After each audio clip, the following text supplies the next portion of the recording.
ఓం శ్రీమాత్రే నమః. నమస్కారం.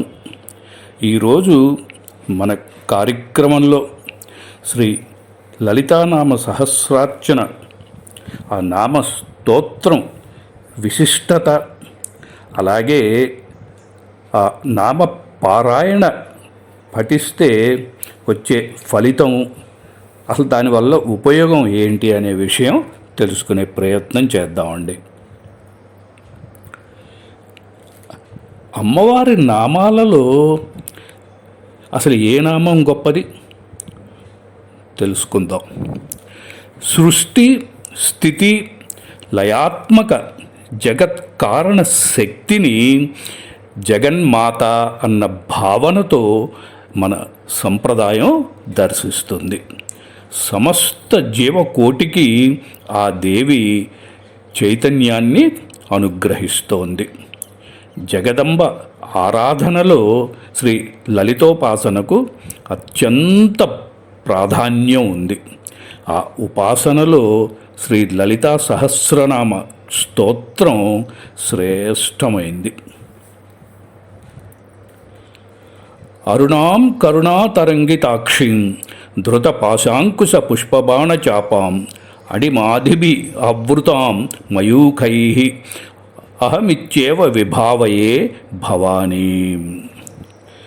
లలితాదేవి ఆవిర్భావం గురించి వ్యాసుడు బ్రహ్మాండ పురాణంలో బ్రహ్మ విద్యా స్వరూపుడైన హయగ్రీవుడు యోగి పుంగవుడైన అగస్త్య మహర్షికి ఉపదేశించిన సహస్రనామ సమాహారం అని వివరించారు. ఈ దివ్యమైన సహస్రనామాలలోని ఒక్కొక్క నామము ఒక్కొక్క మహామంత్రమే అంటంలో ఎటువంటి అతిశయోక్తి లేదు. ఆ నామాల మహత్యాన్ని ఏమని వర్ణించగలం? ఏ నామం గొప్పది అని చెప్పగలం అండి? అన్ని నామాలు గొప్పవే. కానీ హయగ్రీవుడు అగస్త్యుల వారికి ఉపదేశం ఇస్తూ ఫలశ్రుతిలో ఈ విధంగా చెప్పాడు. మీరు ఇక్కడ ఒక తేడా గమనించండి. మీరు విష్ణు సహస్రనామం పారాయణం చేసిన తర్వాత ఫలశ్రుతి విడిగా ఉంటుంది. ఇక్కడ అలా కాదు. లలితా సహస్రనామంలో ఫలశ్రుతి కూడా ఇమిడి ఉంటుంది. లౌకికాత్ వచనత్ ముఖ్యం విష్ణునామ కీర్తనం విష్ణునామ సహస్రైవ శివనామైకముత్తమం శివనామ సహస్రైశ్చ దేవ్యానామైకముత్తమం దేవీనామ సహస్రాణి కోటిశ శాంతి కుంభయః. అంటే లౌకికాత్ లోకములలో ఉచ్చరించబడిన, వచనాత్ మాట కంటే విష్ణునామ అనుకీర్తనం విష్ణునామం ఉచ్చరించుట ఎంతో పుణ్యం. విష్ణునామ సహస్రాత్ 1000 విష్ణునామాల కంటే కూడా ఏకం ఒక్క శివనామం ఉత్తమం. శివనామ సహస్రాచ 1000 శివనామాల కంటే కూడా ఏకం దేవ్యాః నామ ఉత్తమం. ఒక్క లలితాదేవి నామం ఎంతో శ్రేష్టమైనది అని ఈ శ్లోకం యొక్క అర్థం. ఆ మహాదేవికి కల అనేక నామాలలో గంగా నామాలు గొప్పవి. గంగ కంటే భవానీ నామాలు గొప్పవి. భవానీ కంటే గాయత్రీ నామాలు గొప్పవి. గాయత్రి కంటే కాళీ, లక్ష్మి, సరస్వతి నామాలు గొప్పవి. సరస్వతి కంటే రాజరాజేశ్వరి, రాజరాజేశ్వరి కంటే బాల కంటే శ్యామల, శ్యామల నామాల కంటే పరాభట్టారిక అయిన శ్రీ లలితా త్రిపుర సుందరి సహస్రనామాలు ఎంతో గొప్పవి. మరి ఈ సహస్రనామ పారాయణం వల్ల ఏం జరుగుతుందండి? సర్వరోగ ప్రశమానాం సర్వసంపత్ ప్రవర్ధనం, సర్వాపమృత్యు శమనం, అకాల మృత్యు నివారణం. సర్వ వ్యాధులని నయం చేస్తుంది. అన్నింటికంటే పెద్ద రోగం ఏంటండి? దరిద్రం. ఈ లలితానామ పారాయణం దరిద్రాన్ని పోగొట్టి ఐశ్వర్యాన్ని ఇస్తుంది, అకాల మృత్యువు నుంచి కాపాడుతుంది. ఎవరికైనా జ్వరం ఉందనుకోండి, అప్పుడు ఈ లలితా సహస్రనామ పారాయణం చేసి వాళ్ళ తలని ముట్టుకుంటే జ్వరం కూడా తగ్గుతుందిటండి. మరి మాకు అంత సమయం లేదు, ఇప్పటి హడావిడి జీవితంలో నిజంగానే అంత సమయం కూడా లేదు అని అనేవాళ్ళు మరి ఏం చేయాలండి?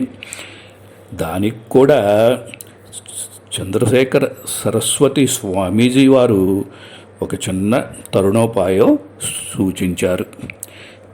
కనీసం ఒక్క నామం రోజు పలికినా కూడా అమ్మ అనుగ్రహిస్తుందిట. మరి రోజు పారాయణం చేయని వాళ్ళు మరి ఎప్పుడు చేయాలి అనండి? మాకు ప్రతిరోజు కుదరదండి, మేము చెయ్యలేము, మరి కనీసం వారానికి ఒక్కసారో నెలకొక్కసారో అయితే చేయగలుగుతాము అన్న వాళ్ళకి మరి ఏంటి? వాళ్ళు ఏం చేయాలి? నవమ్యాం వా చతుర్దశం శితితాయాం శుక్రవాసరే కీర్తేన్ నామ సహస్రం పౌర్ణమస్యాం విశేషతః. నవమి నాడు కానీ, లేదా చతుర్దశి నాడు కానీ, లేదా శుక్రవారం నాడు కానీ, మరి పౌర్ణమి నాడు చేసే పారాయణ విశేష ఫలితాన్ని ఇస్తుంది. ఈ సహస్రనామ పారాయణ భక్తితో నమ్మకంతో చేసిన వాళ్ళు తల్లికి ప్రీతిపాత్రులవుతారు. వారికి సర్వ సౌభాగ్యాలు అమ్మ అనుగ్రహిస్తుంది. కాబట్టి ఉపదేశం ఉన్నవాళ్ళు లేని వాళ్ళు కూడా సులభంగా పరమేశ్వరి అనుగ్రహం పొందగలిగే ఏకైక మార్గం శ్రీ లలితా సహస్రనామ పారాయణం. సర్వం శ్రీ లలితా చరణార్పణమస్తు. శుభం భవతు. మరొక కొత్త కార్యక్రమంతో మళ్ళీ మనం కలుసుకుందాము. సెలవు. స్వస్తి.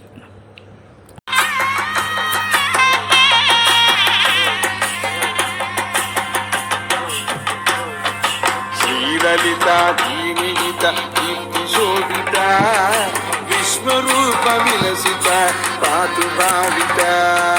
శ్రీలలితా దీనిహిత కీర్తిశోభిత విశ్వరూప విలసిత పాతు భావిత. శ్రీలలితా దీనిహిత కీర్తిశోభిత విశ్వరూప విలసిత పాతు భావిత. శ్రీలలితా దీనిహిత కీర్తిశోభిత విశ్వరూప విలసిత పాతు భావిత.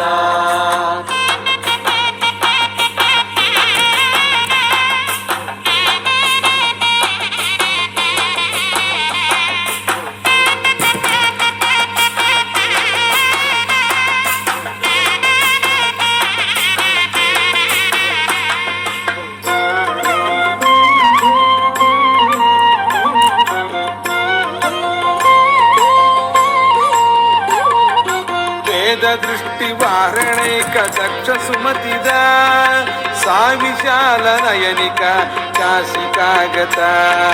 వేద దృష్టి వారణైక దక్ష సుమతిద సా విశాల నయనిక కాశికాగత.